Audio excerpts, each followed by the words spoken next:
María Luján Batallán está buscando títulos. Ciencia de las emociones de Federico Frost Campelo, los secretos del cerebro y sus sentimientos. Ustedes van a ver que está toda la ciudad empapelada justamente con, otro de los libros de Federico Frost Campelo, que es Mapas Emocionales, cómo llegamos a sentir lo que sentimos. Y les voy a contar un poquitito acerca de quién es Federico Frost Campelo. Es un ingeniero industrial de la UBA, con diploma de honor, egresó del Nacional Buenos Aires, como todos estos cerebritos que nos egresan, el Nacional Buenos Aires o el Carlos Pellegrini. Y bueno, les cuento que es un hombre que tiene un máster científico en dirección de proyectos estratégicos, ha tenido una beca de la Fundación Carolina de España en un MBA y bueno, es profesor universitario de posgrado y consultor de empresas, abordando las distintas disciplinas como lo que puede ser la evaluación y dirección de proyectos, toma de decisiones y demás. Tiene un currículum increíble, es muy joven él, y nos va a contar un poco de qué se trata este libro que está empapelado, estaciones de subte también, y bueno, qué pasa con, en definitiva, este tema de cómo está constituida la personalidad, de qué manera vamos evolucionando y qué vamos descubriendo a través del tiempo, cómo podemos conocernos en función de las emociones, ¿no?, que vamos teniendo. Federico Frost Campelo, muy buenas tardes. María Luján Batallán te saluda. ¿Cómo estás? Buenas tardes, Luján. Qué gusto hablar con vos y además que me hayas hecho tantos elogios para introducirme. No, merecidos, Federico, porque, yo estuve leyendo tu libro, uno solo leí en realidad, el otro no, Mapas Emocionales no, todavía no. Y está bien, ojo con la sobredosis, vamos de a poco. Vamos de a poco. Y me parece que tiene un contenido muy interesante. Vos sabés que yo tengo medio como pánico y fobia a lo que sea autoayuda, y dije, esto no será un libro de autoayuda cuando llegó a mis manos.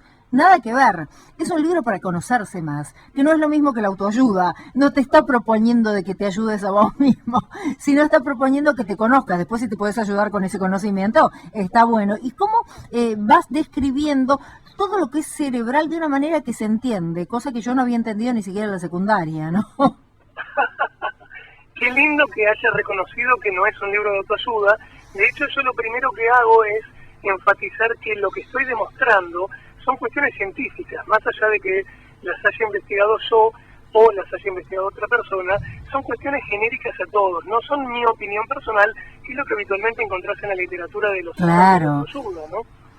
Claro, y así que sí. No, te decía que este abordaje, digamos, con respaldo científico, tiene una funcionalidad novedosa, que es que la gente puede entender por qué nos pasa lo que nos pasa emocionalmente, con la personalidad, como decía recién, fundamentado con los circuitos cerebrales, o sea, con las razones verdaderas de por qué somos como somos gracias a la evolución y al funcionamiento del cerebro, ¿no? O sea, tiene que ver con... Lucila Díaz Castelli te saluda. ¿Cómo estás, Federico? Hola, Lucía, ¿cómo andás? Gracias por hablar conmigo. Decís que tiene que ver más que nada con una cuestión neurológica, química y todo eso, o sea que las emociones vienen a partir de eso, ¿no? Totalmente, sí. Yo estoy tratando de desmitificar las ideas de que, por ejemplo, el corazón es el que tiene sentimientos, o las emociones se transmiten entre personas por razones incomprensibles. No, a ver, hay procesos cerebrales responsables de nuestras emociones y saber cuáles son nos permite actuar sobre ellos. Contanos uno así como uno de los más llamativos. Dale, te voy a contar, por ejemplo, en mi segundo libro, el que, Luján todavía no empezó a leer, así que está bueno porque tiene expectativas, hablo de ocho procesos cerebrales que son responsables de nuestra vida social, del 90% de nuestra vida social. Uno de ellos, por ejemplo, por excelencia, es la necesidad de buscar novedad. Nuestro cerebro está hecho por evolución para tener conductas de exploración. Desde que somos bebés tratamos de explorar el entorno que nos rodea, desarmar objetos, ir más allá de nuestra habitación, o imaginate hace 40.000 años, ir más allá de las pequeñas ramas y hojas que nos contenían en la sabana africana, para poder obviamente conocer el terreno, defendernos de predadores, anticipar el mundo, ¿sí?, y tener certeza de incertidumbre del porvenir. Esta búsqueda de novedad, cuando hoy en día funciona en un entorno que es el que pusimos nosotros con toda la cultura y el bagaje tecnológico, puede llevarnos a tener experiencias emocionales que no nos damos cuenta. Es decir, lo que inicialmente era una conducta exploratoria y útil, hoy puede transformarse en fuente de dolor. Por ejemplo, cuando vos estás teniendo un trabajo durante años que resulta obviamente bastante monótono, repetitivo, y te genera una desmotivación prácticamente total en tu personalidad. Claro. Porque lo que vos querés es novedad. No podés seguir muchos años haciendo lo mismo. Te cansás, te deprimís, ¿sí? Ese vendría a ser un efecto, por ejemplo, muy tangible, entre comillas, de un proceso cerebral responsable de nuestras emociones. Un buen punto, fíjate que los niños cuando están todo el tiempo preguntando, mamá, ¿por qué? ¿Y por qué? ¿Y qué es esto? En realidad justamente están siendo activados en cualquier razonamiento o investigación por este proceso emocional. Cuando de adultos funciona mal, o sea, permitime la redundancia, cuando de adultos este proceso es disfuncional, suponete porque se hiperactiva por estímulos del entorno o porque culturalmente aprendiste a disfuncionalizarlo, efectivamente estás desesperado por cosas nuevas, ya al borde de que no es tan útil, porque cambiar de trabajo de vez en cuando te estimula y te genera motivación intrínseca. Pero si estás todo el tiempo queriendo entretenerte, yendo al cine, con las redes sociales, con el Candy Crush, con el Facebook, con el Twitter, y no parás un segundo, generas, como vos sugerís, una especie de adicción por lo novedoso y por los estímulos, ¿no? Uh-huh. Federico, ¿qué tal? Buenas tardes. Luis Caturini te saluda. Sí. Una pregunta que me quedó de esto. ¿Cómo hacía antes la gente que estaba 30 años, por ejemplo, en un mismo empleo? Bueno, ahí tienen que ver las cuestiones sociales, ¿no? O sea, todo el bagaje cultural que también aprendido modula, mira, estoy usando un término medio complicado, lo de modula, pero está bien, ¿no? Influye en nuestro bagaje genético. Es decir, te voy a completar la respuesta, pero te hago un asterisco y un pie de página.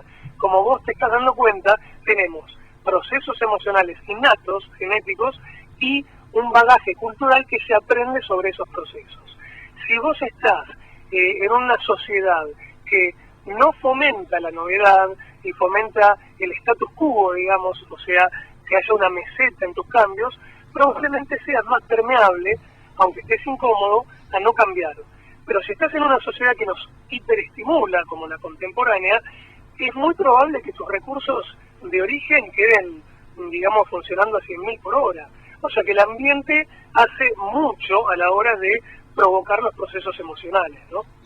Federico, ¿qué tal? Luis Caturini te saluda, ¿cómo estás? Luis, ¿cómo andás? Muy bien, mira, conseguí sacarle el libro a Luján, que lo tenía ella, y ya empezó a leerlo, te cuento. Y bueno, bueno, podés subrayarlo, hacerlo tuyo también, ahí metele alguna nota, yo los libros los escribo todos. Claro, Yo también, Federico, sí. Es que yo estaba viendo, en los mapas emocionales vos hablas de replicación, búsqueda de certidumbre, búsqueda de autosuficiencia, dolor, empatía, búsqueda de aprobación, comparación y búsqueda de novedad. Todos estamos, o sea, cuando una de estas cosas colapsa o no funciona, colapsa todo el sistema y tenemos que volver atrás, o ¿cómo se soluciona todo esto? Buena reflexión, Luis, porque tiene que ver justamente con una visión sistémica.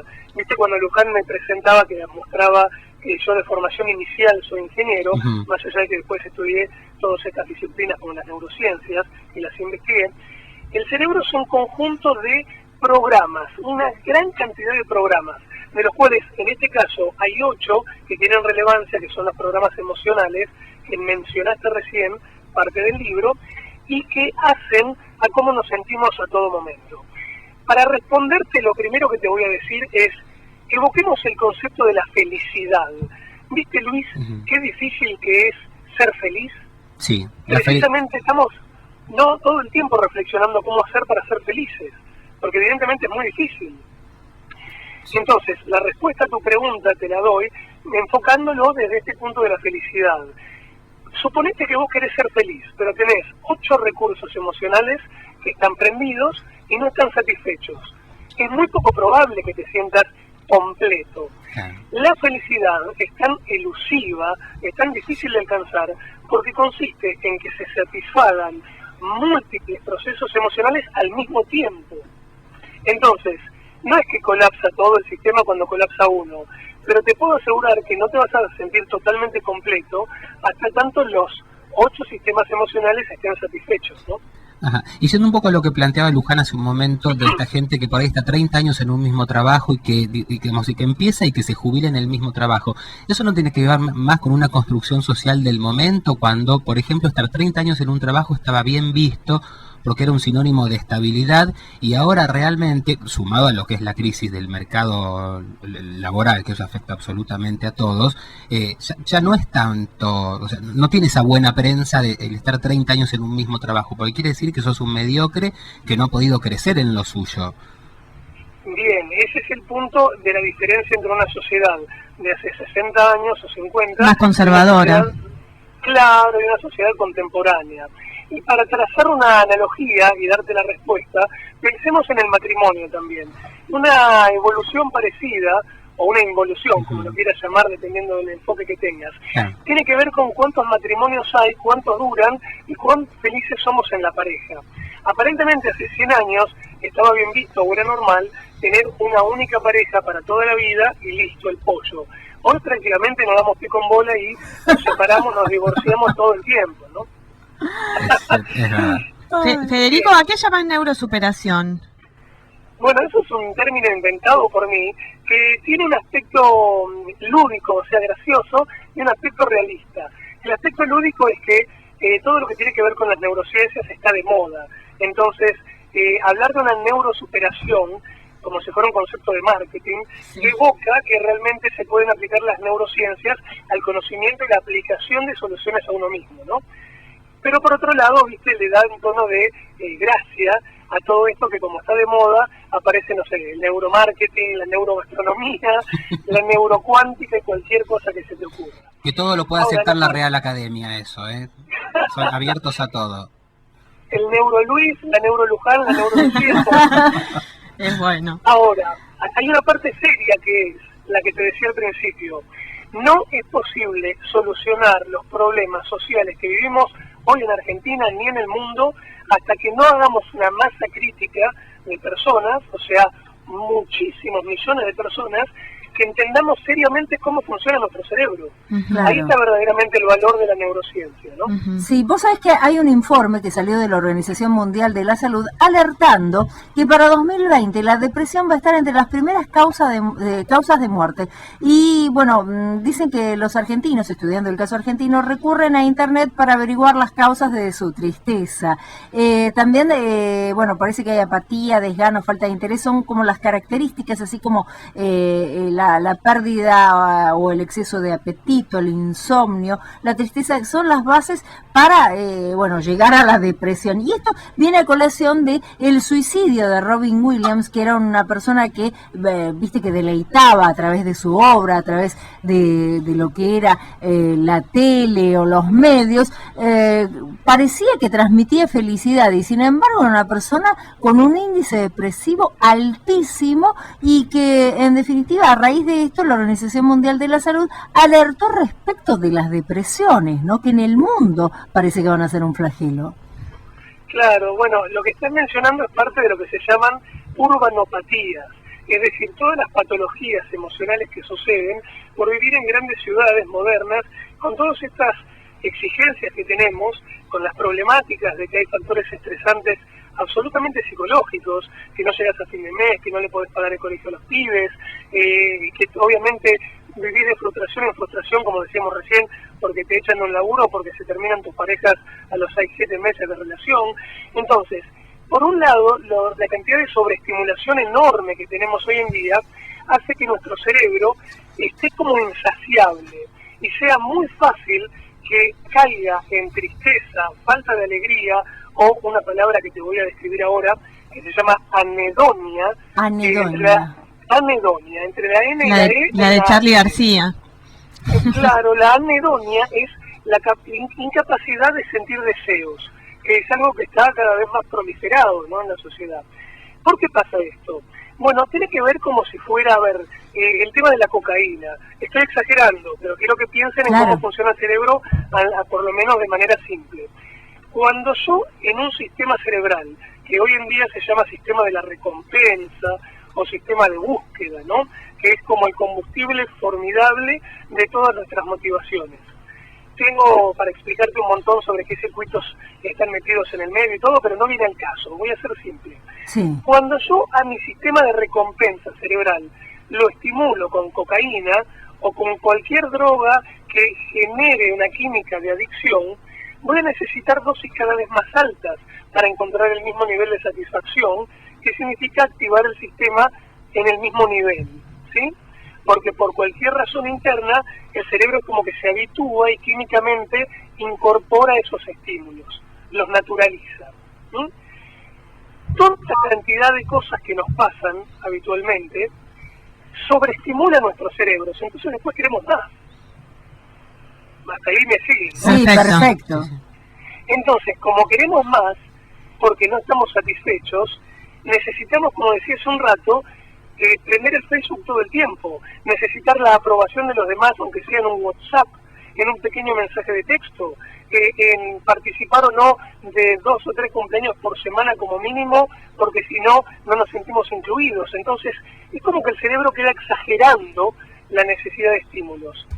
Lo que le pasa a Robbie Williams, muchas veces, le pasa a la gente, sin llegar a patologías Claro. o depresiones clínicas, porque justamente no pueden conseguir el equilibrio de tanta cantidad de estímulos con un manejo apropiado de las circunstancias, ¿no? De los recursos para saciar al cerebro.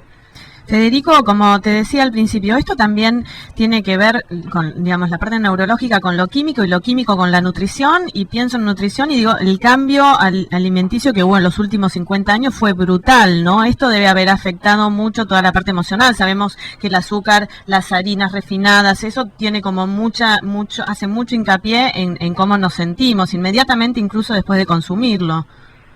Diste en el clavo porque hay muchos estudios que muestran, por ejemplo, que el consumo exagerado de edulcorantes sintéticos, como las gaseosas light y ese tipo de cosas, genera que este sistema de recompensa del que te hablaba recién se adiestre o ¿cómo se puede decir? Se habitúe a los estímulos de azúcares que no son reales y después necesite más. Entonces, ¿qué le pasa al cerebro? Empieza a consumir un volumen enorme de edulcorantes sintéticos pensando que satisfacen su necesidad de glucosa, que es algo biológicamente natural, pero en realidad no está satisfecha esa necesidad. Y a la larga, esa persona que consume mucha gaseosa light termina comiendo dulces reales, con mucho azúcar real, en exceso para compensar. Mirá vos. Es contraproducente al máximo que una persona ingiera mucha gaseosa light, porque después termina engordando más, aunque parezca una paradoja. Claro. Mirá. Y ahí Federico, tenés, por ejemplo, un resultado moderno de que realmente somos lo que comemos, ¿no? Que nuestro cerebro Bueno, cambia, sí, pero vos sabés que cambia yo, con la alimentación. yo tengo un cerebro que no lo puedo, no hay manera, vos sabés, que no lo puedo engañar. Yo te voy a decir algo que es re loco, la gente se va a reír, es terrible. Yo te detecto una gaseosa light o cualquier cosa que tenga edulcorante de lo que tiene azúcar de manera inmediata y no lo puedo ni comer o no puedo tomar. El paladar, En sí, lugares, tiene- viste, cuando vas a un cóctel así, qué sé yo, viste, los periodistas tenemos muchos, habitualmente tenemos eventos de ese tipo y demás, yo inmediatamente pido tal gaseosa común, ok, me la traen y cuando la tomo, no, le digo, te fijas si tenés común, porque Claro, esta es light, es light. y al toque yo me doy cuenta cuál es. Mi cerebro no se engaña, es un desgraciado. Sí, sí. Y la pregunta que yo te iba a hacer, Federico, es sabiendo todo esto y teniendo todo esto en la cabeza, ¿cómo haces para vivir vos y para bancar, para soportarte todas tus cosas, ¿no? Sabiendo Bueno, de dónde vienen. Yo como ser humano que soy, puedo comprender los procesos emocionales y por supuesto no soy el único, somos miles y miles los que intentamos hacerlo por diferentes vías, ¿no? Yo elegí la ciencia.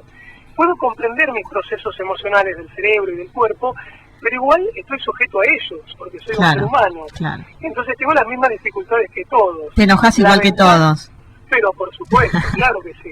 La ventaja que tengo tal vez es que por haber transitado en la comprensión de cómo funcionamos, puedo resolver más rápido o anticiparme y no tener problemas que de otra manera antes sí tenía. Ujú. Yo cuestiones de ansiedad, cuestiones precisamente de enojo o de no animarme, las resolví enteramente gracias a conocer por qué hago lo que hago y por qué me pasa en el cerebro lo que me pasa. Y eso es a lo que aspiro que nos suceda a todos.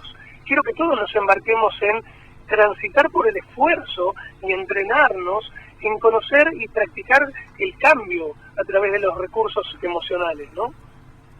Quiero que sepan a todos los oyentes que Federico Frost Campelo tiene el libro que es Ciencias de las Emociones, que es el libro anterior, Los secretos del cerebro y sus sentimientos, es de Ediciones B, lo pueden encontrar en todas las librerías, y también el nuevo, que es Mapas Emocionales, cómo llegamos a sentir lo que sentimos, también de Ediciones B. Es un libro que no pueden dejar de leer porque... El fin de semana largo, además, vayan a comprarlo ahora. Vayan a comprarlo porque está re bueno y se van a sentir muy identificados en muchísimas de las cosas que va describiendo.